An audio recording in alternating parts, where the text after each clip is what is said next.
Roberto Saviano, internationally best-selling author of Gomorrah, is back with the searing novel of youth, crime, and desperation in the violent streets of Naples, Italy. The Piranhas. Gangs on motor scooters rove the city, getting what they want with semi-automatic pistols and AK-47s, as one brilliant and ambitious teenager from the slums resolves to create a crime organization of his peers more powerful and ruthless than the Neapolitan Mafia. Read The Piranhas, The Boy Bosses of Naples by Roberto Saviano, wherever books are sold from Farrar, Straus & Giroux. Fall is prestige season for movies and books, and for movies based on books. Welcome to a special bonus episode of Inside the New York Times Book Review. I'm John Williams, an editor and writer at The Times. First up, I'll be joined by the Oscar winner Barry Jenkins, who's followed his award-winning Moonlight with an adaptation of a novel by James Baldwin.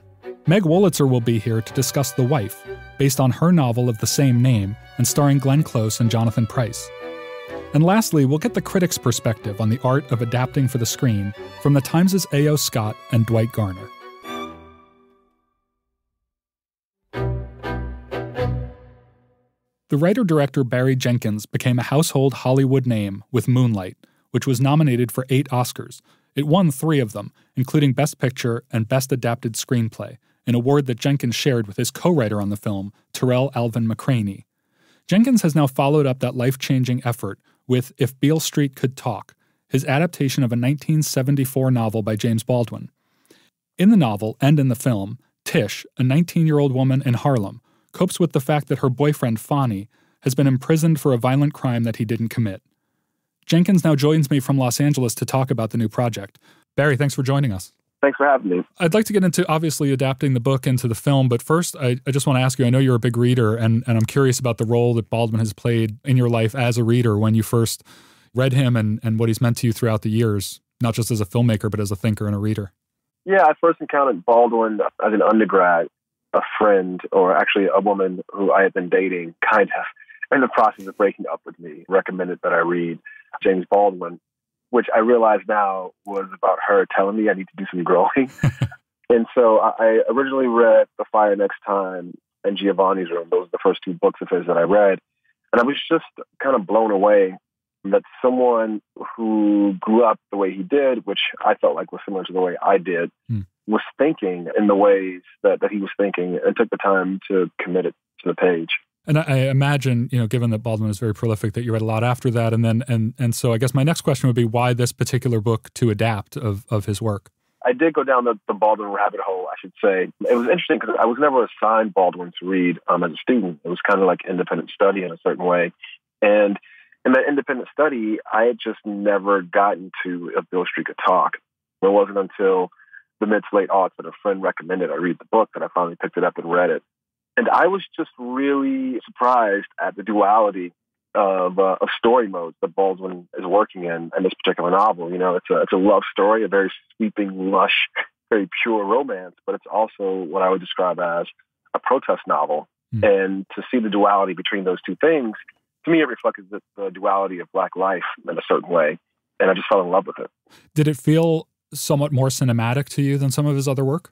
I can't say that it felt more cinematic per se, because you read a book like Giovanni's Room, it's all in these interiors, but there's something about the way Baldwin frames things, literally the way he uses words, that to me is inherently cinematic. One of the really beautiful things about this adaptation was I didn't need to find filmic references for visual inspiration, because the writing itself, the language, I felt like was so moving and cinematic. But I did feel like there were certain elements of this book that were inherently cinematic. The depiction of Harlem in a certain way I thought was incredibly cinematic. And then, of course, the extended interlude in Puerto Rico, where the mother figure Sharon, played by Regina King, basically takes the film, takes the novel, and goes on this hero's quest.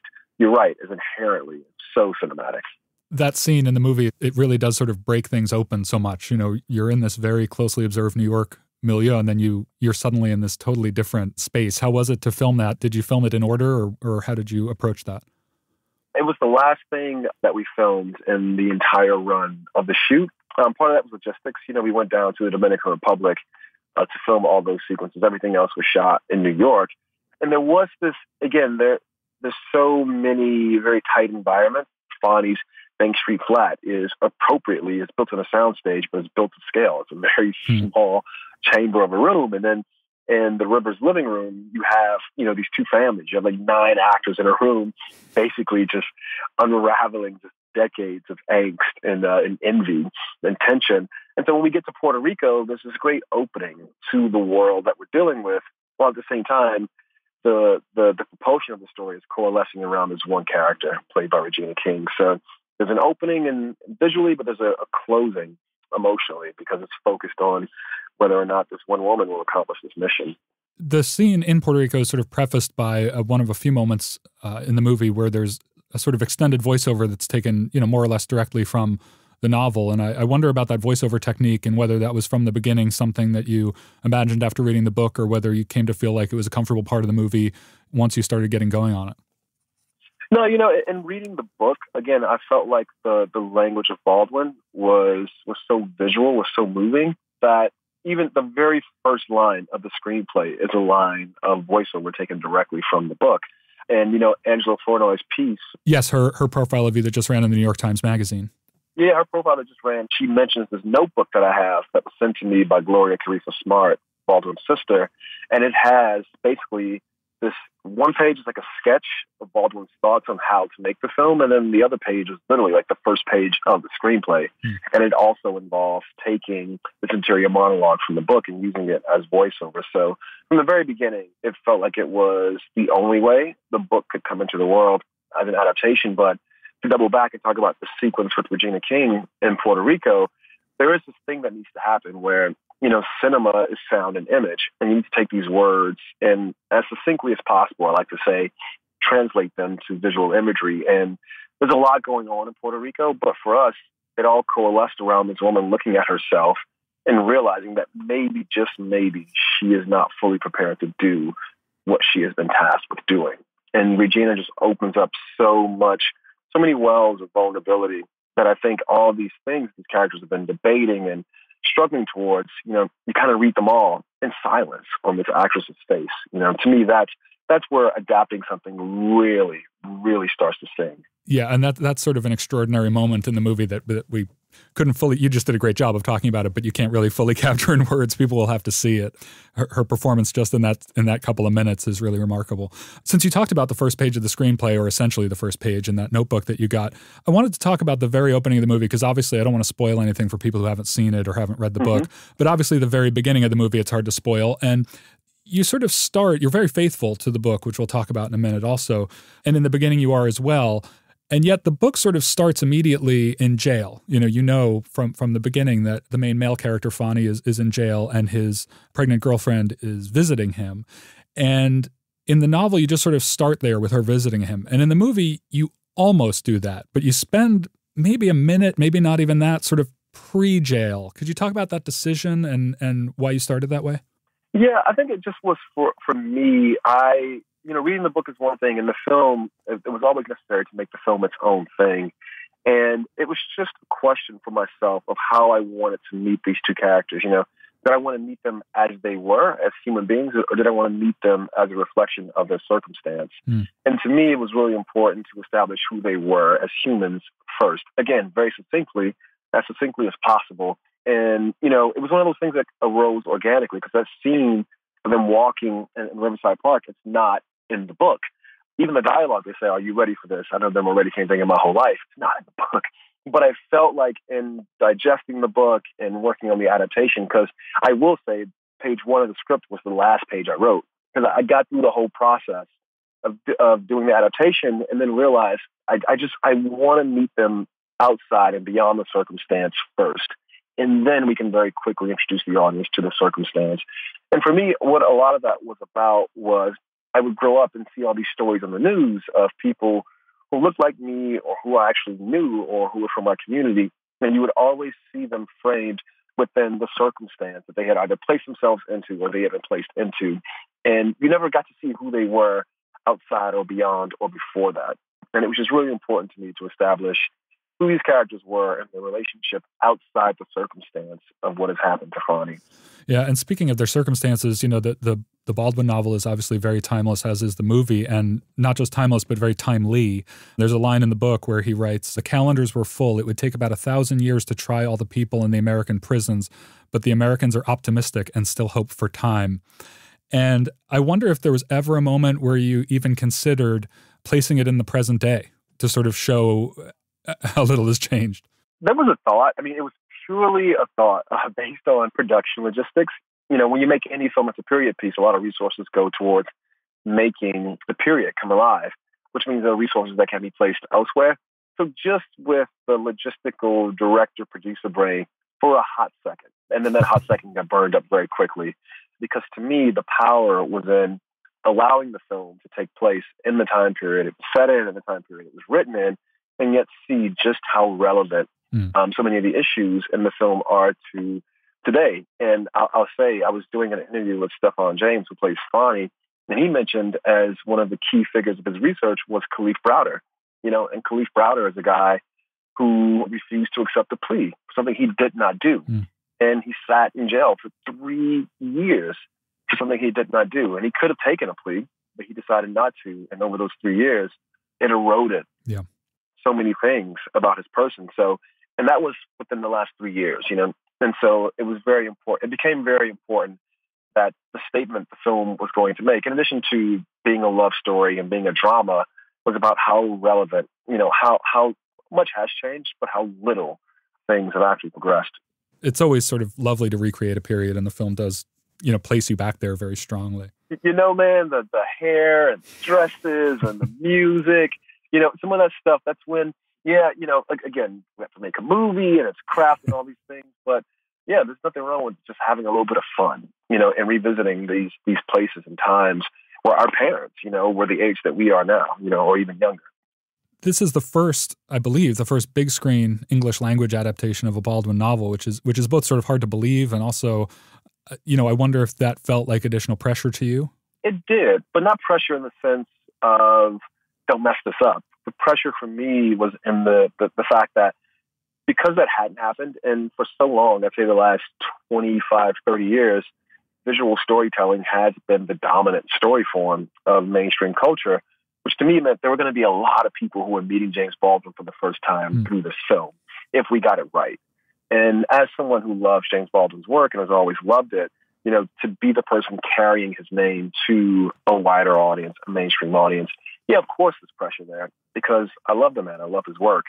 And to be brutally honest, it was why some of the fidelity in the film, some of the dialogue, the scenario and things like that is why I wanted to keep them as intact as possible. To honor Baldwin. Yeah, to honor Baldwin, and also to introduce people to James Baldwin as much as they were being introduced to Barry Jenkins, if it was the first time they were seeing my work. Right. And speaking of being introduced to Barry Jenkins, I assume that after the great acclaim and also the great success of Moonlight, that, that obviously opened up the field of play for you and gave you more freedom. And though you had adapted this already, you had written the screenplay, I think, while you were working on Moonlight.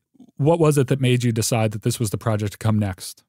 Part of it was just a reflex. I, as you said, I wrote Moonlight and Beale Street literally at the same time on the same trip abroad.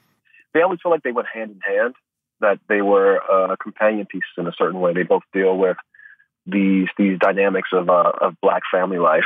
And I always felt they went hand in hand. The other part of it was so much happened. There was such good fortune with Moonlight that I felt like if I was going to cash in that capital, why not cash it in to bring my favorite author to the screen in a way that I felt like I could have a lot of say over, and in a way that I felt like would do his name and his legacy justice. And so it felt like if you're going to cash in this cultural capital on anything, why not cash in on that? Absolutely. We're talking about an iconic historical writer, and I'll just mention briefly that, not to get too far into it, because I'm sure you're neck deep in it, but the adaptation of Colson Whitehead's The Underground Railroad is your next project. And given that was also obviously a very highly acclaimed novel, I'm kind of curious if you could talk about just your relationship to literature and film and whether they've always been sort of braided for you and how much inspiration you tend to take from books in terms of the work. And you're obviously a very young filmmaker still, and do you see yourself doing a lot more of that in the future? They have always been braided from me, literature and cinema, and part of that is before I got into film school, I was actually pursuing at first an English lit degree and then a creative writing degree. And then just oddly enough, I graduated undergrad at Florida State with 2 degrees, one in film and one in creative writing. And then my first job was working at Oprah Winfrey's company, Miss Winfrey's company, Harpo Films. And Harpo Films, they specialize in literary adaptation. So it was just like the first, decade of my life in film, from my earliest studies through making my first feature. I was just surrounded by this idea of literary adaptations. And I always thought that they should be kept separate in a certain way. It just didn't occur to me. I didn't go to film school thinking I would do adaptations, but I think there is something wonderful about having a story that is very rich. And what I love about literature is that you can really dig into the interiority of characters. Cinema is not the best medium for interiority, but if you start with source material that is inherently interior, I think then it gives you something extra to visualize, as you're turning these things into sound and imagery. So far, it's been a very blessed process for me and very bountiful, but I can't say that I'm going to have a career that's only literary adaptation as I sit on a 10-hour Colson Whitehead adaptation right now. No, we wouldn't want to fence you in at all at this point in your career. No, I'm fencing myself in, bro. I'm fencing myself in. It's interesting you talk about interiority in books, because obviously that's something that can be difficult to portray in film. And yet you do have this, one of your many techniques. You're very expressive and you have a lot of, your films are very rich. I'll put it that way. I'm not a film critic, but I'll leave it at that. But one of your techniques is that you have these sort of almost challenging close-ups of people's faces, and there are many of them in this film, where now that you say that, it's almost as if the audience is being challenged to look inside of someone in a way that you tend not to in a film, but that you do in a book, and to kind of read their inner thoughts. Is there anything there in terms of what you're trying to convey? There is, and it's an interesting concept.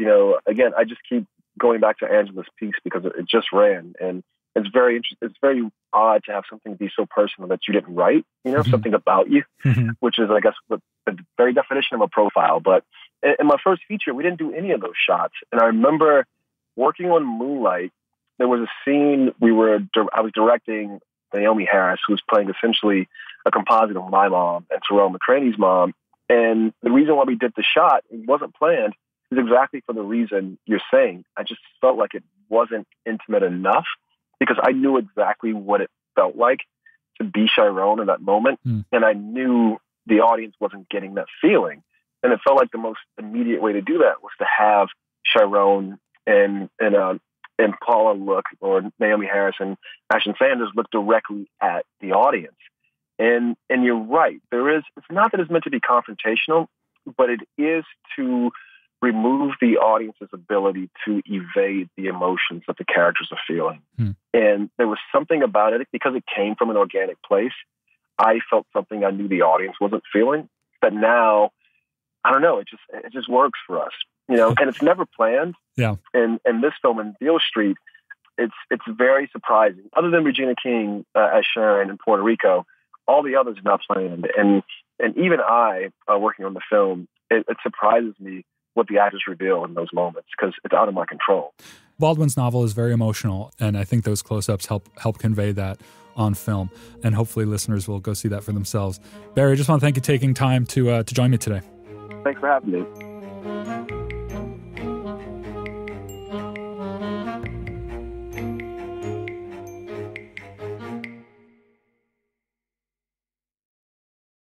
Roberto Saviano, internationally best-selling author of Gomorrah, is back with the searing novel of youth, crime, and desperation in the violent streets of Naples, Italy. The Piranhas. Gangs on motor scooters rove the city, getting what they want with semi-automatic pistols and AK-47s, as one brilliant and ambitious teenager from the slums resolves to create a crime organization of his peers more powerful and ruthless than the Neapolitan mafia. Read The Piranhas, The Boy Bosses of Naples by Roberto Saviano, wherever books are sold from Farrar, Straus & Giroux.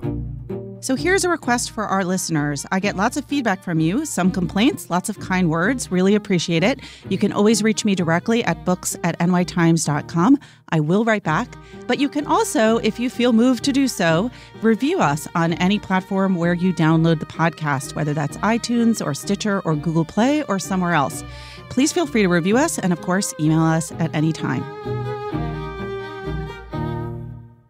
Meg Wolitzer is a prolific novelist whose books include The Female Persuasion and The Interestings. She is a semi-frequent contributor to the New York Times Book Review, where she has written essays and reviews.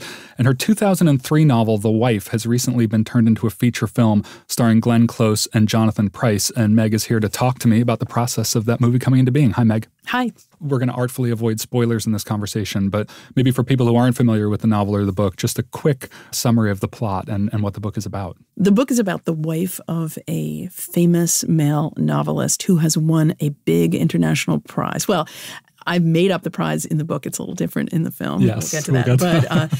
And they travel to Europe for him to accept the award, and she is rethinking their entire marriage on this trip. How long have they been married? How old are they? They're, oh gosh, I hope I'm getting this right. It's been a long time since 2003. They are in their 60s, and they've been married. They've been together since the 50s, so it's a really long time. And so the man is winning a prize. We'll get this out of the way. So in the book, I believe it's called the Helsinki Prize. Yes, it was really fun to kind of make up a prize that was just a step down from the Nobel. So you could kind of like traffic in the province of invention with a little bit of stuff that was kind of imitative of the Nobel, but go free, have a little more free reign as a novelist, which is something I love to do. Yeah, and the movie makes it the Nobel, which I kind of found funny because I think that the other thing about the Helsinki Prize being in the novel is that it's something that literary people, I think, who read a lot of books will sort of understand that even though this is an incredible victory for this guy, there is something he still hasn't quite achieved. He hasn't, right, exactly. It's not the top, it's the second to the top.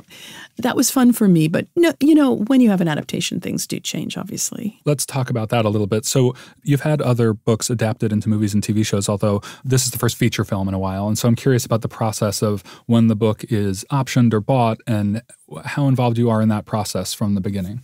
I've been fortunate, actually, in both of the feature films that have been made from books I've written. I have been sort of brought into the process. Just very parenthetically, Nora Ephron had optioned This Is Your Life, an early novel of mine, and it was turned into her first film that she directed called This Is My Life, and she co-wrote it with her sister Delia Ephron. And right away, Nora involved me in the process. I went to casting sessions. She had never directed before. I mean, she'd written screenplays, she'd written, important, wonderful films, but she had not done this, and it was kind of all hands on deck, and there was a sense of that, and I just loved it so much. With this, the person I got involved with was Jane Anderson, the screenwriter, because she had been involved from the start after it was optioned long ago. It's like, I think it's 14 years ago, something really long like that. And we have old emails, introducing each other, and then things almost falling apart and a kind of weariness, and then an excitement, and then a weariness. It's like a long marriage in and of itself. But all along, it was her thing. I think if you let someone option your book, you're kind of saying, go do your thing. It's a variation on a theme. I mean, I think when that earlier film came out, somebody in an interview said to me, aren't you afraid of what they're going to do to your book? And apparently I said, well, my book's on the shelf. Right. They're doing what they're going to do.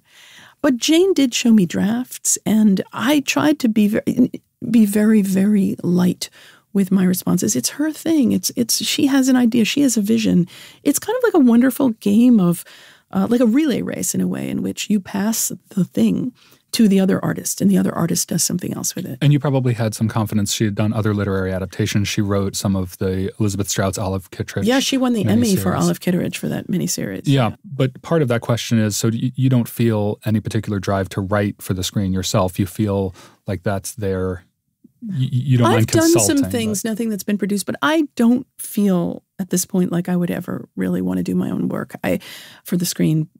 The idea of taking notes from a studio or other people, I mean, obviously I get long notes, editorial letters from my editor, but I've been working with her for a very, very long time, and I know her, and it's not like a group decision or anything like that.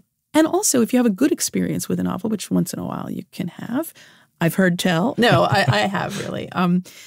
It's like I don't want to then go in and mess that up in some way. Well, the main character in the book, it's told from her perspective, is Joan Castleman. Her husband is Joe. He's the one who's received the prize. And Joan was a writer herself. She was in college at Smith. That's where they meet. He's a teacher, and she writes short stories that show promise. And then she's sort of told by a secondary character that the literary establishment is so predominantly male that it is very difficult, almost impossible for women to be taken seriously. This is in the mid-50s into the 60s. But obviously Joan is at her core a writer and a creative person. And your mother, Hilma, is a novelist, and she wrote books while you were growing up. I'm wondering how much of her experience you drew on while writing the book. I've talked to my mother recently about all of this, of course, and I didn't really draw directly on her experience. I mean, so one thing that was interesting and kind of funny, though, my mother didn't go to college. She took some classes here and there, but her parents didn't encourage her in those ways. So she was a housewife for a long time, and she became a novelist. And when her first book came out, there would be reviews that said, housewife turns into novelist. And she's joked that it's as if she went into a phone booth and changed into a superhero costume. Like, how amazing, housewife turns into novelist. How is that possible? So there was a kind of condescension in a headline like that. But for me, it was really what I observed. As the child of a novelist, I went with her to Breadloaf, the writers' conference. And, it's nothing she said. It's just sort of my own observations about the ways, and not at Breadloaf per se, but just sort of generally the ways in which there was a certain celebration and a lionization of certain male writers over time. And I just quietly watched that, and sort of, wheels began to turn eventually, that what if you had this very angry, very funny voice of the person in the shadows, the wife who makes everything possible for the husband. And if you said it in that world that I knew something about, having watched it as the child of a writer, and then I became a writer myself, I'd just been around it a long time. I'd been kind of steeping in it. And it moves back and forth between that time period that your mother would have known better as an adult and then the 1990s, which is sort of when he's winning the prize. And that was more when you were, obviously writing your own novels. I always think that it's a good idea to write a novel where you feel that you can use a lot of your own interests, a lot of, and I don't even mean personal autobiographical ones, but things you've been thinking about and stewing about. Like, what have you been thinking about anyway? That might be something. So I, of course, thought about male power and all of those issues and authority, and who do we give authority to? Let's talk about the central couple in the movie, which we'll talk more about their performances in a minute because they're obviously very fantastic actors. But the secondary characters, I'm interested in the process with you. You said that you and Jane Anderson talked. I wonder how much you talked about her decisions, because obviously making a movie is much different than making a book. This is about a 215-page book, which is modest size, and yet it has, like most novels, just an incredible amount of detail. There's a lot of things that don't get into the movie, and the movie increases the roles of a couple of people in particular, one of whom is a would-be biographer who wants to convince Castleman to let him write his authorized biography, and the other is Castleman's son David, who is an aspiring writer himself. And they obviously play very key roles in the plot of the movie, and I wonder how much you discussed that with Jane as she worked on it, or whether that was more her entire direction. I didn't discuss it with her as she didn't say, I'm thinking of doing this. What do you think? It was never like that. She would give me a draft, but I knew that she would be, for instance, bringing the son David into the fore. And that made dramatic sense to me when she explained it. I don't think that drama is something that I sit down and think, oh, this must be dramatic when I'm writing. I'm hoping that as things unfold and as you explore avenues as a writer, you find sort of dramatic junctures, and then you go back. And revision is everything for me, because that's the moment where I see what it is I have done rather than what I wanted to do. And I can now sort of apply certain dramatic imperatives to it if I feel that it's lacking. But I think with the introduction of that character being so important, one of the things that it did, as I can see, is it made the stakes higher, really. Like, what does it mean to have a kind of contract in a marriage? All marriages have a secret contract that no one else knows about. Some more onerous than others. Right, exactly. Signed in blood, perhaps. But when you see your son responding in certain ways to things you've done, and again, I feel like we're threading this needle and we're talking in this secret language so that we don't give too much away, but we don't make people shut off the podcast. It's a tricky one. But the son and the pain of the son and certain responses that he has to things that they have chosen to do in their marriage creates scenes. I mean, it's real scenes. A novel can be so digressive. I mean, you can go off. You're in the kitchen emptying the dishwasher and suddenly you're in a farmhouse in France. I mean, not in my novels, but in a novel perhaps. And it's harder to do that in a film without the screen going all misty and then, dreamy. There's nothing like that. Yeah, the film does sort of require sort of more signaled pivots of drama, and those junctures that you're talking about that maybe in a novel accrue in a slightly more subtle way. You have to kind of bring things to a boil more often in a exactly. movie. I'm all about the accretion. I mean, I really like that. I like catalogs. I like, semicolons in the midst of long things that aren't necessarily connected directly, but kind of give evidence. And that is harder to do in film. I'm sure there are films that do that, but it's harder to do. We talked a little bit before we came on air about Glenn Close, who plays Joan, and obviously she doesn't need my praise for people to understand how great she is. And you were talking about the way that she uses her face in this movie and the things she expresses. And it made me wonder if you learn anything about your characters from watching a great actor embody them. I really do. I have learned a lot. So much so that I plan to revise the book now. No, I'm kidding. A new edition. A new edition. Next year. Yeah, no. But what I think I learn is that character comes at us from so many places. History, spoken word, facial expressions in here. And one of the things that I think Glenn has said is that, she wants to understand every line. Of course, actors do want to do that. But hearing that said, we write sometimes, or at least I write sometimes, and I don't really quite know what that line means or what it's doing there, and I'll look at it later. For an actor, I think, if you don't really know what a line means, but it's pretty or lyrical, I don't think it can register in the face and in the body in the way that it needs to. So for her, I have the sense of every line almost being passed through a sieve for understanding.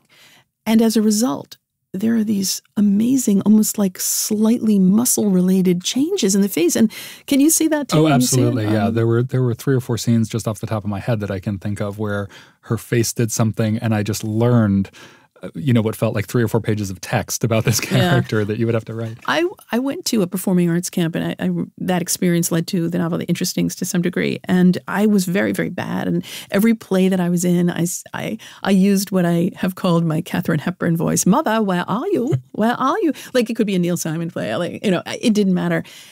And it's so interesting to me seeing Glenn Close in action, how I don't understand what it takes to convey that kind of emotion and to really have that kind of stillness that allows the emotion to come through. I couldn't imagine how you do it, but I'm on the hunt for finding out how it is done. But I can just marvel and watch it.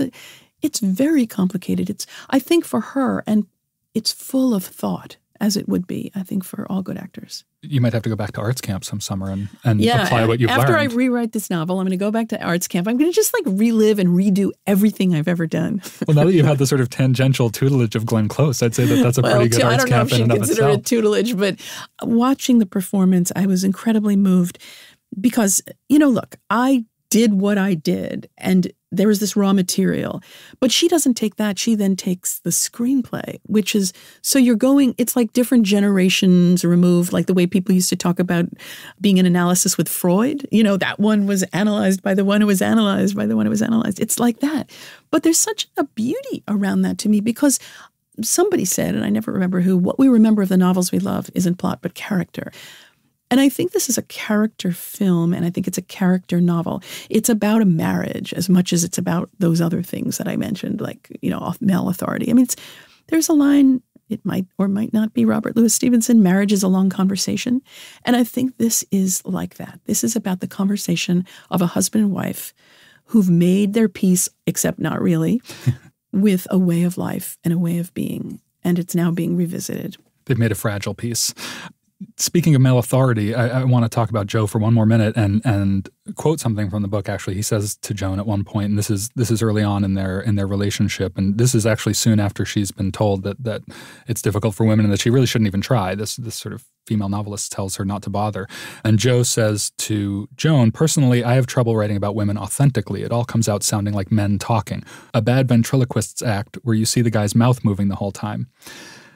Well, that leads me to wonder, since you have obviously your own experience as a novelist, your mother's experience, what you saw growing up, what you drew on for Joe and how you feel about writing men, because he's every bit as convincing and real as Joan in the book and in the movie. So how do you feel about that side of it? I think creating any new character is always really difficult. Men aren't one way, women aren't one way. But I do like to show my drafts early on to my editor, but also to a male reader who is a friend of mine and who sometimes is sensitive to something that I don't feel that character as a man, but as this particular person would feel that way. There is a fear on my part of making all characters be kind of like this idealized Sam Shepard in a flannel shirt, in fact, named Sam or Jake.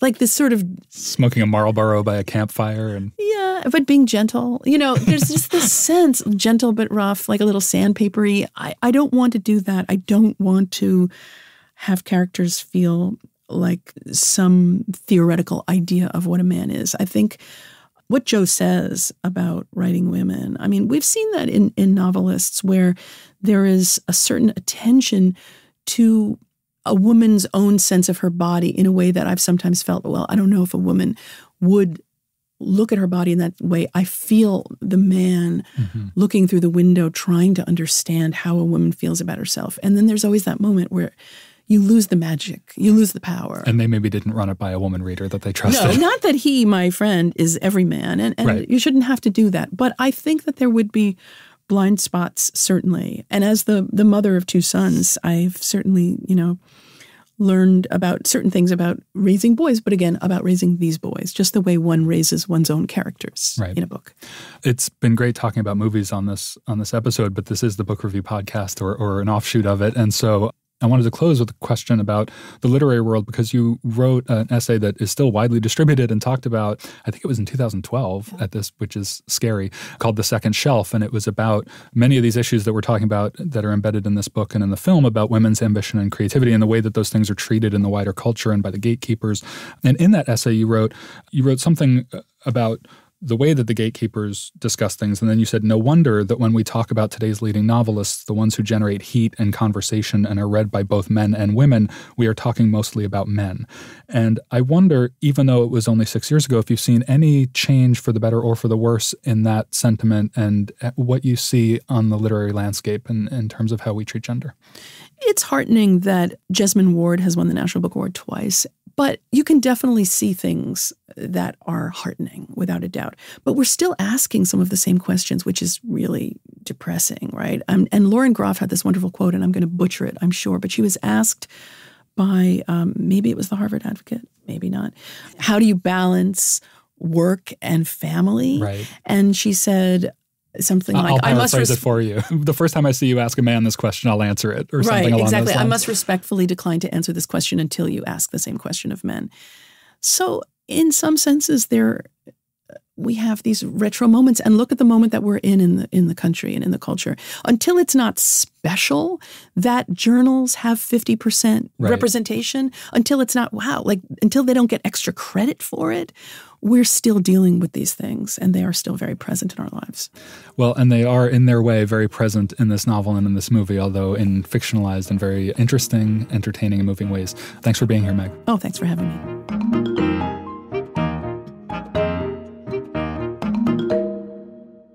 So after talking to a writer and a writer-director, we're going to talk about literary adaptations in the movies from the perspective of the critic. And we have two of the Times' eminent critics in their fields, A.O. Scott in movies and Dwight Garner in books, joining me. Hi, guys. Hello. Hey, John. Tony, let's very briefly just talk about this season in adaptations. We've talked about The Wife and If Beale Street Could Talk earlier in this episode. What else is out there that you find interesting? There's an adaptation of a Richard Ford novel called Wildlife, first feature directed by the actor Paul Dano, with Carey Mulligan, Jake Gyllenhaal, Bill Camp. That's a long time ago, that novel now. Yeah, I saw it, the preview the other night. It didn't look good. I don't want to say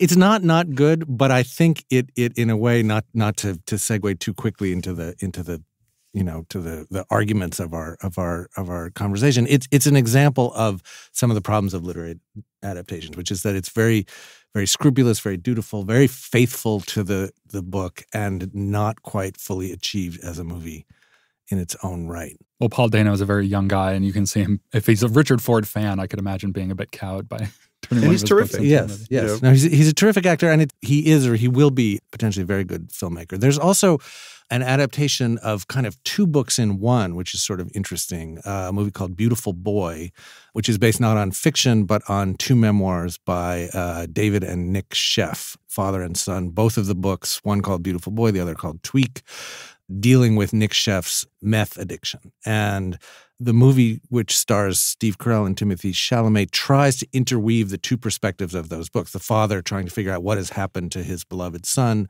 who's slid into the horrors of meth addiction, and the son writing about the experience of that addiction, not only the misery and desperation, but also the highs, the bliss, the seductive power of the drug. A few others that just spring to mind briefly. Ann Patchett's Bel Canto, which had a long journey to the screen, I think, is out this season. The Sisters Brothers, which is a Patrick DeWitt novel now starring Joaquin Phoenix and John C. Reilly. The Hate You Give, Angie Thomas's very big young adult smash novel, is a movie, and I think that covers some of the ground. So let's get to that argument part that Tony was talking about, and then we'll maybe get through some favorites and flops of ours in the history of this adapting. The raw material for movies, Dwight, what do you think makes for a good movie in a book? What are some of, I guess you could name a couple of favorites at this point, but John, I don't think there's any saying. I mean, it just seems so incredibly random to me what works for a film and what doesn't from a novel. I mean, it depends so much on the director and the actors and what they pull. It is, the famous old saw is that sometimes the worse the novel is, the better the movie. The classic example is The Godfather, Mario Puzo's novel. I happen to like that novel, but what about Jaws? Did you ever read Jaws? Did read Jaws. Didn't every 15-year-old boy read the book too? I think I probably did read Jaws, and not only did all 15-year-old boys want to read it, they all wanted to write it. I think I probably worked on a sequel myself that exists somewhere. I would love to see some pages of that. The thing that I dislike the most about quote unquote literary movies, I tend not to like. There are a few examples that do work. The sort of movie that gives us the writer, typing away at the dead. The sort of biopic sort of thing, like the new one about Oscar Wilde. I might see. I don't like the prosthetic look that the actor has going already. The actor Rupert Everett, who's terrific. Iris is an example. The Iris Murdoch movie that I thought was quite nice. But in general, things that just smell of literature tend not to work. And all these movies, for example, about the Beat Generation, I would rather cut off a foot than watch any of them. I think part of the problem is that, literature is regarded in Hollywood and among filmmakers as a domain of cultural prestige. And so one of the big problems with a lot of literary adaptations is that they tend to be very decorous, very careful, very tasteful, even if the books that are being adapted are wild and crazy and naughty. So there's automatically or very often a kind of taming of some of the wilder literary impulses when they come to the screen. Yeah, sort of a soft focus lens in a way. Yeah, and costumes and diction, and always a sort of a stance of faithfulness to the book, which is not a criterion that audiences bring. Like, you never walk out and say, wow, that movie was great. It was so faithful to the book. I mean, fidelity is a virtue in life, but not necessarily in art.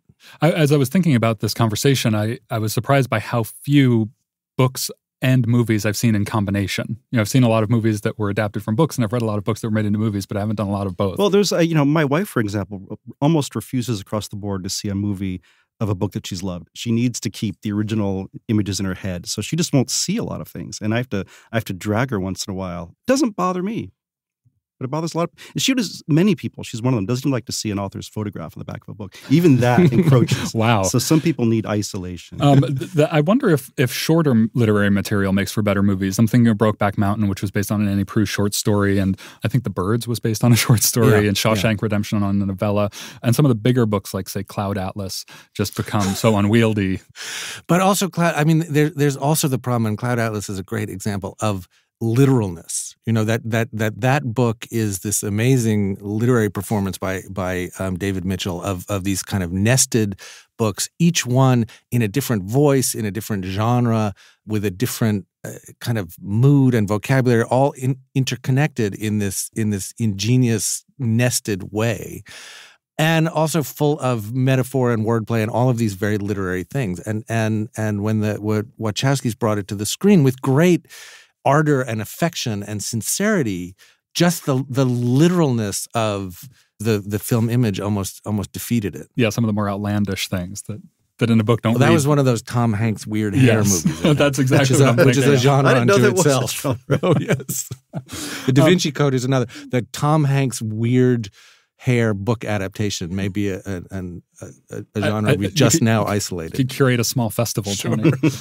Let's talk about some favorites. I remember liking both of Ann Tyler's The Accidental Tourist, although that was about 100 years ago. So I don't know what I would think of either one now. The same goes for Ian McEwan's Atonement. I liked the book more than the movie, but I thought the movie was good. And he's had a bunch of things adapted. What are a couple that stand out to you throughout the years that you think back on? I'll throw one out. I mean, The Virgin Suicides, Jeffrey Eugenides' novel, is just a book that I adore and can read. It's so short. It's practically a novella, and I can reread that every 5 years and be struck anew by things in it. And the movie I can watch every 5 years or more often as well. Sofia Coppola's film version. They're both just touching, well done, just intricate emotionally. I think I like that example a lot. Me too. And I think that one of the reasons maybe that example works is that there's a strong director's personality at work. I think the key is when a director adapting a literary work has enough confidence in his or her own vision to kind of make it their own. So I think of The Virgin Suicides as a Sofia Coppola movie. Two other favorites of mine I think of as Coen Brothers movies. And the Coen Brothers usually write their own original scripts, but No Country for Old Men and True Grit are adapted from novels respectively by Cormac McCarthy and Charles Portis. And they're very scrupulous adaptations. I once interviewed the Coen Brothers. I think Ethan said to me, well, the hard thing about writing this script was that Joel had to hold up the copy of the book while I typed it into the computer. And that's how he wrote the script. Yeah. But I think those are movies that take what's interesting and lively and vivid and unique about the books and kind of steals it and adapts it into the filmmaker's own visions and ideas. And the Coen Brothers are sort of the Charles Portis of film. I mean, he's just such a remarkable novelist, but he's also just funny. I mean, he's just helplessly funny. It's not like he tries to put anything on. He's just his whole way of looking at the world is funny and genuinely weird. Genuinely weird, yeah. And a book and a film that I really love are Deliverance, the James Dickey novel, and also the film version. Who directed Deliverance? I can't remember now. John Boorman. Well my done. credibility on the line. Put me on with the a great performance from the author. James Dickey shows up at the end as a sheriff and really leans into the part. And I reread Deliverance about a couple of years ago, and I was really struck by it. I think it's a terrific novel. I like all of those that you mentioned. Another one I like, I think this is maybe considered kind of a wrong idea. I'll get Tony's eyes rolling here, but I really like Empire of the Sun, the Spielberg movie. That's one of my favorites of his. Oh, I like that movie a lot. Yeah, and The Shining, which is kind of a famous one because Stephen King, I forget why exactly, but he doesn't like the movie, but I think it's obviously one of the great horror movies. Yeah. It's interesting that Stephen King is so negative about that movie. And Kubrick is actually a very interesting example of a director who is, recognized as a great auteur who made a lot of literary adaptations. I mean, he made Lolita. Dr. Strangelove is an adaptation of a novel by Terry Southern. Barry Lyndon, Clockwork Orange, the majority maybe of Kubrick's features, 2001. But we think of them very much as his and as having a life independent from the novel. So you can read any of those novels and or see any of those films, but the kind of the dependency between them is maybe severed in that case. We got Tony laughing out loud when we mentioned Cloud Atlas, so let's have some more fun and bite into some flops. Anything in particular come to mind? Bonfire of the Vanities. That's what I was about to say. Did Tom Hanks have weird hair? I don't think he did. No, I think that's a nice dovetail for the books podcast because there's a great book about the making of that movie called The Devil's Candy by Julie Salomon, which is very entertaining. Here's a film that I've never seen, but I've seen the trailer, and I advise everyone listening to go to their laptops, click on the trailer for the film version of John Updike's Rabbit Run. It stars James Caan. And it looks like, I would describe the vibe of the trailer as a porn film without the sex. And it's just the strangest thing with, literally James Caan running down the street in a few scenes. And it's extremely odd. I gather it was a flop. I probably should watch the whole thing at some point. But yeah, if you could. One of my favorite books, and the movie looks atrocious. Yes, I've just seen, again, just based on the trailer, I think there's a forthcoming literary adaptation that you didn't mention, partly because it's been around for years and has been close to unreleasable, which is the adaptation of Martin Amis's London Fields. And I haven't seen it, so it may, it may work out in the end. But I have to say the trailer is just, a kind of facepalm of just sort of like literal mind. It's like, what is this? I don't think I knew that was finally coming out. I'll have to watch the trailer now. A secret favorite of mine, Philip Roth has had hit and miss, I guess, luck. More misses than hits. A film of his, or based on one of his books that I actually really like, is Goodbye Columbus, the 1969 movie with Richard Benjamin and Ali MacGraw. And I have a theory about why that movie flopped, kind of flopped, why it's not. The Graduate has these great songs by Simon & Garfunkel, of course. Kind of a similar movie in a lot of ways. Yeah. The music in Goodbye Columbus is from The Association, and it's just not good. And so all these wonderful scenes that are set to kind of bad songs. And I think that if the music had been better in Goodbye Columbus, it would now be a classic equal to The Graduate. That's my theory I'm sticking to. We have to talk before we end because there was recently a viral or viral-ish piece online about The English Patient, which is maybe the sort of sine qua non of the debate around literary adaptation. For me, I stand with Elaine Bennis, the great character from Seinfeld. That is one of the great episodes of his. I would take that episode of Seinfeld over either the book or the movie. I am not an admirer, actually, of that novel. And I love what Elaine says about the sex in the movie. She says, just give me something I can use. I dropped the book behind the couch and I walked out of the movie. So I'm 2 for 2 on The English Patient. I never read the book. Actually, that's a lie because Ondaatje came to when I was in college, he came to speak to a class of mine, and I think I did read part of it. I wasn't crazy about it. And the movie, I have to admit that I remember liking the movie, but again, I was yet a boy. So I don't know. I'd have to go back and learn. So guys, thanks so much for coming by. I'm going to try to convince you to go see a movie with me this afternoon. So let's go off air and argue about that. Thanks, Sounds John. good. Thanks again to my guests, and thank you for listening. Remember, you can hear Inside the New York Times Book Review each week, and you can write to us at books@nytimes.com. For the New York Times, I'm John Williams.